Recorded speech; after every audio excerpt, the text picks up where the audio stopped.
सुबह 3:20 से सुबह 3:40 के बीच कई सारी बीमारियां और समस्याएं जिनका मनुष्य अनुभव कर रहे हैं वो बस इसलिए हैं क्योंकि हमने वो जागरूकता खो दी है कि उन कई सारी शक्तियों के साथ तालमेल में कैसे रहा जाए जो हमें वो बनाती हैं जो हम हैं।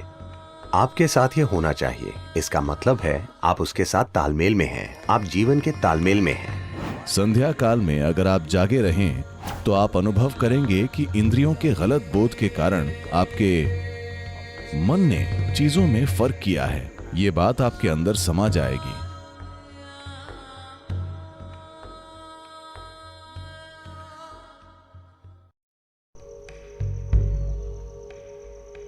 जिस तरह से धरती घूम रही है और जो भी हो रहा है उस वजह से एक बहुत बुनियादी बदलाव आता है सुबह 3:20 से सुबह 3:40 के बीच। इसे ब्रह्म मुहूर्त कहते हैं। ऐसा बस 33 डिग्री लैटिट्यूड तक ही होता है। आपका सिस्टम, मनुष्य का सिस्टम एक विशेष तरीके से व्यवहार करता है। ये एक संभावना है, तो एक जागरूकता रही है इस संभावना का इस्तेमाल करने की। आपका जीवन उन कई चीजों का परिणाम है जिन्हें हम ब्रह्मांड कहते हैं या जिन्हें हम अस्तित्व कहते हैं। तो हम इस जबरदस्त घटना का परिणाम हैं जिसे हम सृष्टि कहते हैं। हम अपने आप में एक अलग जीवन नहीं है। तो जब आप तालमेल में होंगे तो कुछ चीजें होंगी। हमारे अमेरिका के टेनेसी में स्थित आश्रम में ऐसे झिंगूर पाए जाते हैं जो 17 सालों में सिर्फ एक बार जागते हैं। क्या आपने ऐसा कुछ देखा है? वो समझ जाते हैं कि 17 साल हो गए और वो जाग जाते हैं। फिर वो बच्चे पैदा करते हैं और सो जाते हैं। वो समझ जाते हैं कि 17 साल हो गए, वो भी बिना किसी अलार्म बेल के। तो ये कैसे होता है? मैं कह रहा हूं कि वो प्रकृति के साथ तालमेल में है। हमने प्रकृति के साथ तालमेल खो दिया है और हमें लगता है कि यही हमारी प्रकृति है।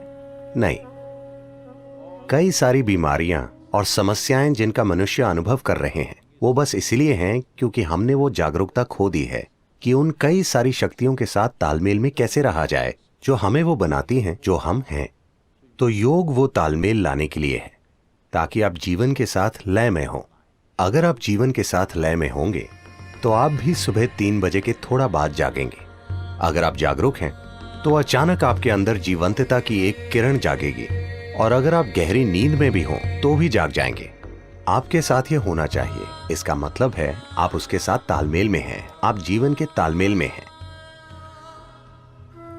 तो मुझे क्या करना चाहिए? क्या मुझे ध्यान करना चाहिए या क्रिया?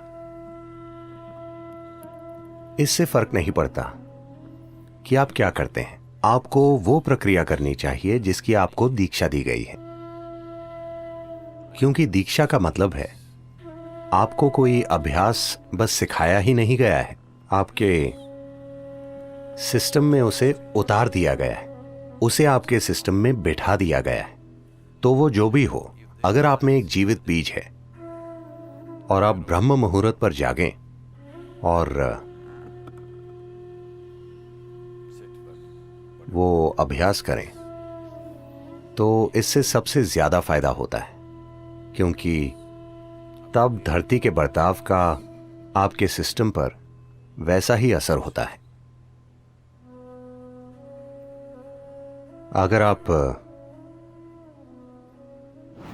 एक विशेष तरह से जागरूक हो जाएं, आपके अंदर एक खास स्तर की जागरूकता आ जाए, तो आप बस जान जाएंगे You will simply know when the time is. कि वो समय कब है।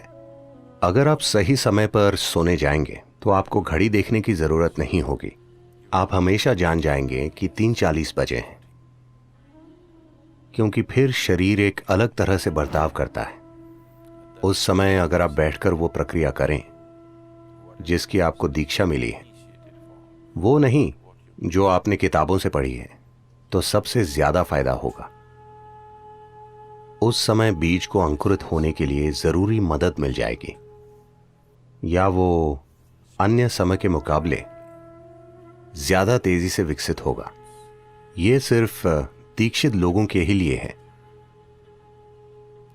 अगर आप दीक्षित नहीं हैं, आप किताब योगी हैं,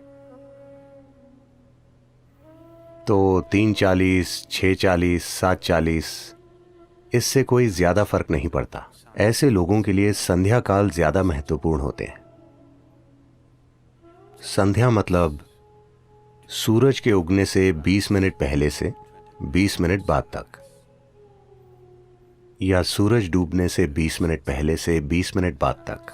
दोपहर और आधी रात के लिए भी यही सच है, लेकिन उनकी प्रकृति अलग है। तो ये 2 संध्याएं उनके लिए बेहतर हैं जो दीक्षित नहीं है। 3:40 उनके लिए अच्छा है जिन्हें शक्तिशाली दीक्षा मिली है।